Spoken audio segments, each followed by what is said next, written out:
Hi, everyone.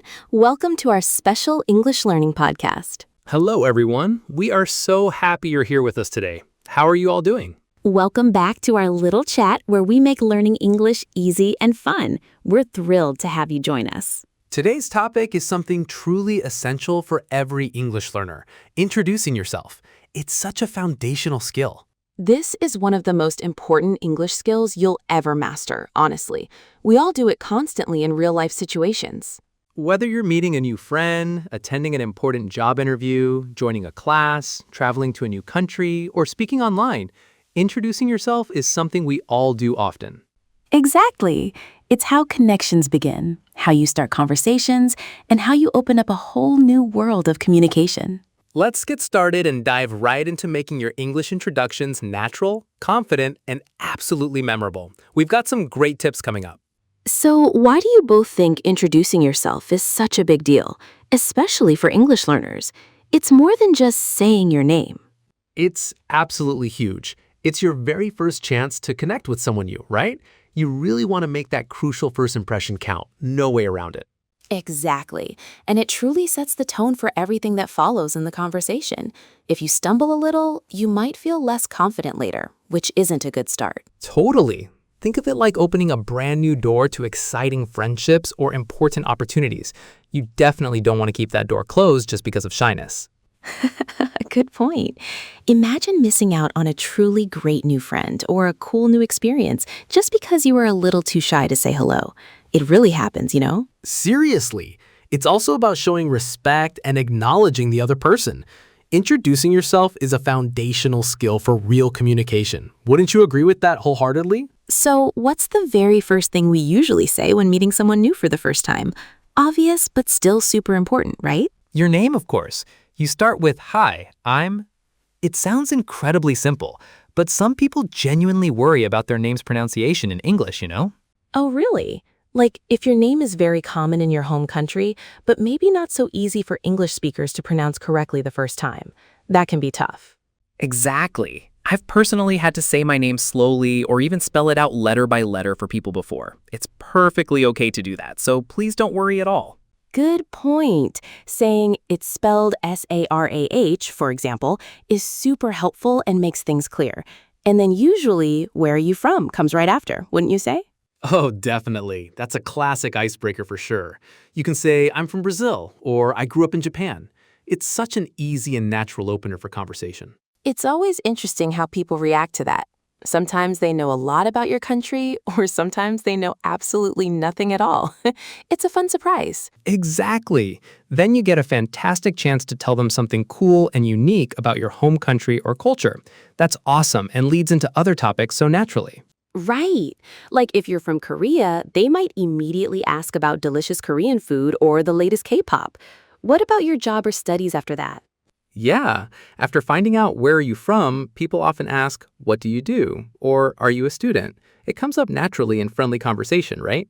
It's a natural progression, that's for sure. You can say, "I'm an engineer," or "I study marketing." Keep it brief and clear. No need for your entire resume right away. Totally. Just a short, clear answer is perfect and makes a good impression. And then the fun stuff, hobbies and interests. This is truly where you connect with people. I absolutely love talking about hobbies. You can say, "I enjoy hiking on weekends," or "I'm really into photography." It shows your personality and what you like, you know? Oh, that's interesting. I like that approach a lot. It genuinely helps people find common ground.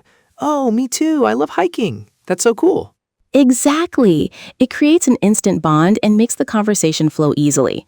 Or maybe they suggest a new hobby or activity you might really enjoy trying. No way. It can even lead directly to making plans. Like, "Hey, want to go hiking sometime next month?"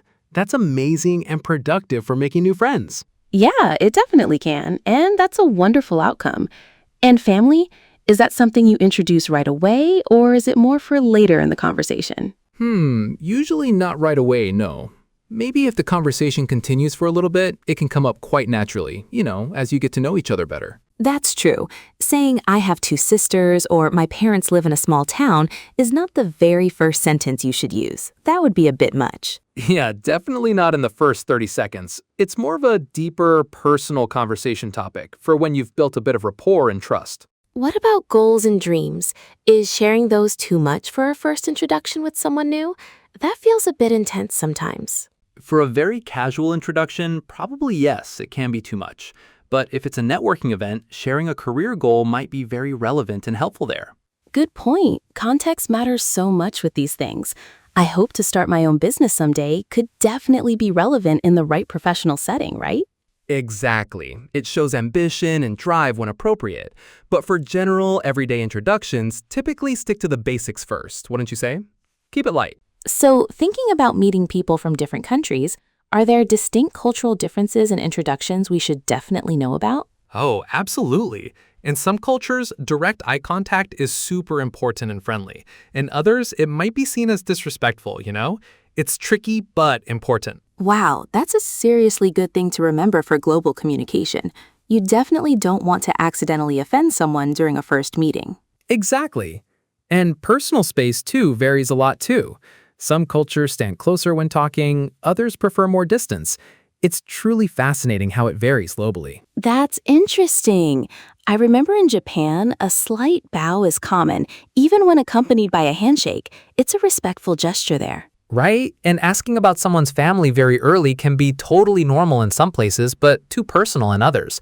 Always be aware of these nuances, but don't panic. So it's good to be aware, but don't overthink it so much that you completely freeze up. Just be polite, open, and try your best, you know? Most people understand. Good point. Most people are very understanding and patient if you're trying your best to connect. What are your best tips for making a good first impression? Smile. Seriously, a warm, genuine smile goes an incredibly long way.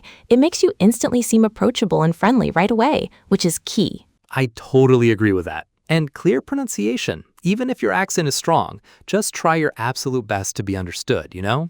Clarity is important. Exactly.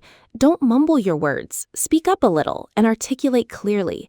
Confidence isn't just about what you say, but how you say it too. That's true. And active listening is key. Really listen to the other person's name and what they say carefully. Engage with them genuinely, you know? Oh, yes. I've had awkward moments where I immediately forgot someone's name right after meeting them. So embarrassing, right? You just want to disappear. Me too. You feel so bad, don't you? Like, oh no, I just met you 2 seconds ago and I already forgot. It's the worst feeling ever. Exactly. One trick is to repeat their name in your head or even use it subtly in the conversation. Nice to meet you, Bonette. That really helps you remember. That's a great practical introduction tip. What are some common mistakes people make beyond just forgetting names, actually? Any other common slip-ups? Sometimes people tend to give far too much information too fast, like their entire life story in one breath, you know? It can be really overwhelming for the listener. Yes, that can definitely be a bit overwhelming for the other person, right? Keep it short and sweet, not a full lecture or a monologue. Definitely. Or the complete opposite. They give only one-word answers and don't ask any questions back at all. That makes the conversation so difficult. Oh, that's true. It feels like you're pulling teeth just to get a conversation going. Remember, it's a two-way street for interaction and connection. Exactly. And sometimes people apologize far too much for their English. Please don't do that. It's unnecessary. People truly appreciate your effort. Oh, that's a really good point. Saying sorry for my bad English isn't helpful at all. No, just speak. Be confident. It's awesome you're trying. That's so encouraging. So how do we sound natural and confident then, for real, when we're introducing ourselves? What's the secret sauce? Practice, practice, practice. Say your introduction out loud to yourself many times. Record it even. It helps so much to hear yourself objectively. Oh, no way. Record yourself speaking? That sounds terrifying, but also incredibly useful for improvement. I can totally see that. It can be a little uncomfortable at first, but you really hear how you sound. You can then adjust your pace, your tone, and your clarity for better communication. That's a brilliant practical tip for sure. And what about using filler words like or you know? Are they good or bad to use? A little bit is perfectly natural in conversation. Too much can make you sound unsure, but none at all sounds robotic, you know?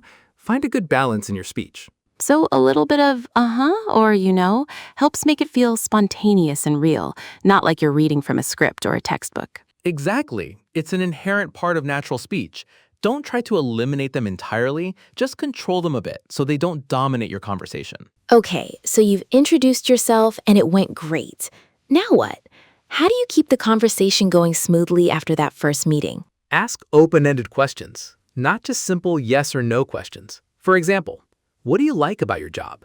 This invites more detail. That's a good point. Do you like your job is very different from what do you enjoy about your job? Seriously, the answers are so much richer. It invites them to share much more detailed information and actively listen for keywords in their answers too, to follow up naturally and keep it flowing. Like if they say, I love traveling, you can ask, oh, where's your favorite place you've traveled and why did you love it so much? Exactly. That's awesome. Follow-up questions are absolutely key to keeping the flow of the conversation engaging and lively, showing you care. And share a little bit about yourself, too, in response. Don't just interrogate them. Make it a balanced exchange of information. Good point. Good point. It's a dialogue, not an interview. Oh, I love traveling too, especially to Europe. It's amazing. That's true. It makes it feel much more like two friends sharing experiences, right? Creating a real, authentic connection. And sometimes just sharing a funny, relatable story helps break the ice even more. One time I introduced myself and No way! Tell me more about that. Like when I accidentally introduced myself to someone I'd already met and completely forgotten their name. Seriously, that's classic. Awkward, but also pretty funny later, you know? We all do something like that occasionally. Yeah, I just laughed and said, oh, I'm so sorry. My memory is terrible today. It broke the ice perfectly and we both had a good laugh. See? That's perfect. Don't panic. Just be human. Laugh it off and connect. That's cool and makes you relatable. And remember, at its heart, it's all about communication, confidence, and making a genuine connection with others. These are the foundations. We hope you enjoyed today's conversation and learned a lot of practical tips for introductions. remember, introducing yourself doesn't have to be absolutely perfect. Just aim to connect and be yourself. Speak clearly, smile warmly, and be confident in your abilities.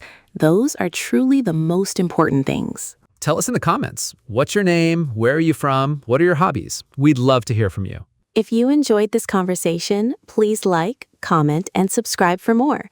Thank you for listening. We'll see you again in the next episode. Take care and bye, everyone.